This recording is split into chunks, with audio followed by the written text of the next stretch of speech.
bounds.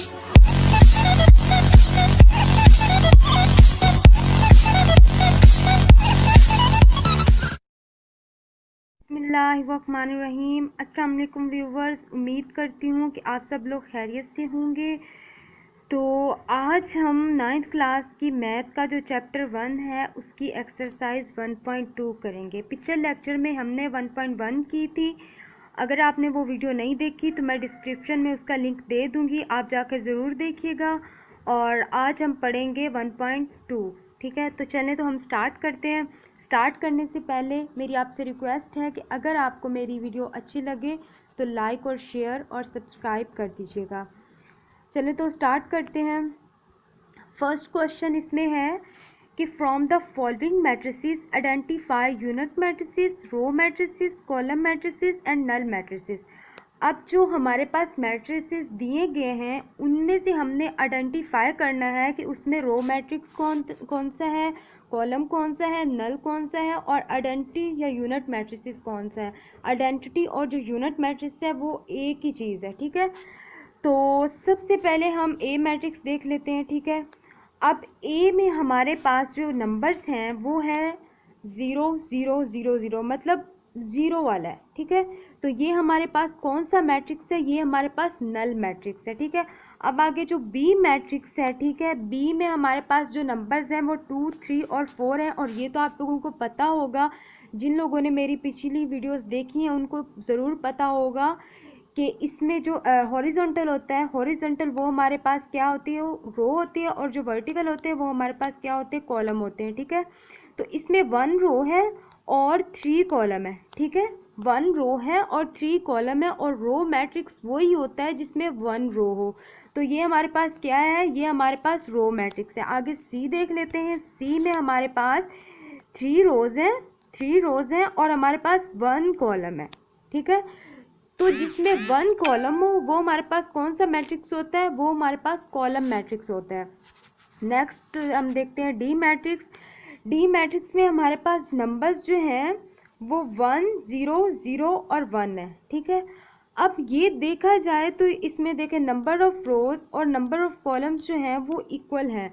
ये square matrix भी है और ये यूनिट मैट्रिक्स भी है। इधर उन्होंने नहीं पूछा हुआ स्क्वायर मैट्रिक्स का, इसलिए हम ये लिखेंगे ये यूनिट मैट्रिक्स ही है।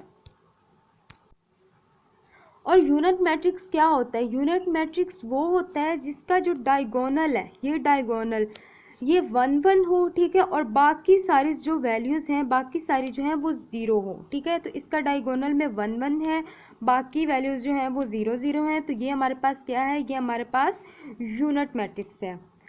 नेक्स्ट चलते हैं। नेक्स्ट हमारे पास जो क्वेश्चन है, क्वेश्चन नंबर 2, उसमें उन्होंने कहा है कि आपने from the following matrices identify, हमने आइडेंटिफाई करना है ये वाले मैट्रिसेस। ठीक है, उनमें कौन कौन सी हैं, स्क्वायर मैट्रिक्स है, रेक्टेंगुलर मैट्रिक्स है, रो मैट्रिक्स है, कॉलम है, आइडेंटिटी है और नल मैट्रिक्स है।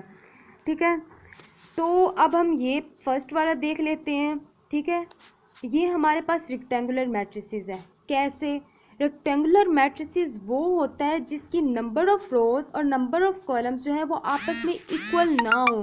तो इसकी जो नंबर ऑफ रोज हैं वो 2 हैं, बट नंबर ऑफ कॉलम जो हैं वो हमारे पास क्या है, वो हमारे पास 3 है। तो इसलिए ये हमारे पास कौन सा मैट्रिक्स है, ये हमारे पास रेक्टेंगुलर मैट्रिसेस है। नेक्स्ट देखते हैं। नेक्स्ट हमारे पास नंबर ऑफ रोज और नंबर ऑफ कॉलम्स इक्वल है, तो ये हमारे पास स्क्वायर मैट्रिक्स भी है और ये हमारे पास आइडेंटिटी मैट्रिसेस भी है। आइडेंटिटी मैट्रिसेस का हमने पढ़ा है कि आइडेंटिटी मैट्रिसेस वो होता है जिसका डायगोनल में 1 1 हो और बाकी जो एंट्रीज हैं वो 0 हो। तो ये स्क्वायर मैट्रिसेस भी बन रहा है और आइडेंटिटी भी बन रहा है। अब नेक्स्ट देखते हैं। नेक्स्ट में हमारे पास जो है वो 1 रो है और 3 कॉलम है। 1 रो है और 3 कॉलम है, तो ये हमारे पास कौन सा मैट्रिक्स बनेगा, ये हमारे पास रो मैट्रिक्स बनेगा, क्योंकि इसमें 1 ही रो है। नेक्स्ट चलते हैं। नेक्स्ट क्वेश्चन जो है उसमें हमने बताना है from the following matrices identified diagonal, scalar and unity या आइडेंटिटी मैट्रिसेस। अब हमने इन मैट्रिसेस में से ये आइडेंटिफाई करनी है। ठीक है, तो जो फर्स्ट मैट्रिक्स हमारे पास है ए मैट्रिक्स, उसमें हमारे पास जो एंट्रीज हैं वो है 4 0 0 और 4। इनके डायगोनल में हमारे पास 4 4 है और बाकी एंट्रीज जो हैं वो 0 0 हैं। तो ये स्केलर मैट्रिसेस होगा। कैसे? स्केलर मैट्रिसेस ऐसा मैट्रिसेस होता है जिसमें बाकी एंट्रीज तो ज़ीरो हों बट जो डायगोनल एंट्रीज हैं वो सेम हो। ठीक है, वो सेम हो तो वो कौन सा मैट्रिसेस बनता है? वो स्केलर मैट्रिसेस बनता है। नेक्स्ट जो हमारे पास डी मैट्रिसेस है, डी मैट्रिसेस में हमारे पास है एंट्रीज है 3 0 0 0। तो ये हमारे पास डायगोनल मैट्रिसेस है। डायगोनल मैट्रिसेस ऐसा मैट्रिसेस होता है जिसमें बाकी एंट्रीज तो ज़ीरो हों बट जो डायगोनल एंट्रीज हैं उसमें एटलीस्ट वन जो है वो नॉन ज़ीरो हो, एटलीस्ट वन जो है वो नॉन ज़ीरो हो। तो इसमें डायगोनल जो एंट्री है उसमें एक ज़ीरो नहीं है, मतलब ये 3 है। तो ये हमारे पास कौन सा मैट्रिसेस होगा? ये हमारे पास डायगोनल मैट्रिसेस होगा। नेक्स्ट हमारे पास मैट्रिक्स है बी मैट्रिक्स है और उसमें एंट्रीज है 1 0 0 और 1। तो ये हमारे पास यूनिट मैट्रिसेस है। यूनिट मैट्रिसेस या आइडेंटिटी मैट्रिसेस, उन दोनों में कोई फर्क नहीं है। ठीक है, और कौन सा मैट्रिक्स वो होता है जिसके डायगोनल जो है उसमें 1 1 हो और बाकी एंट्रीज जो है वो 0 हो।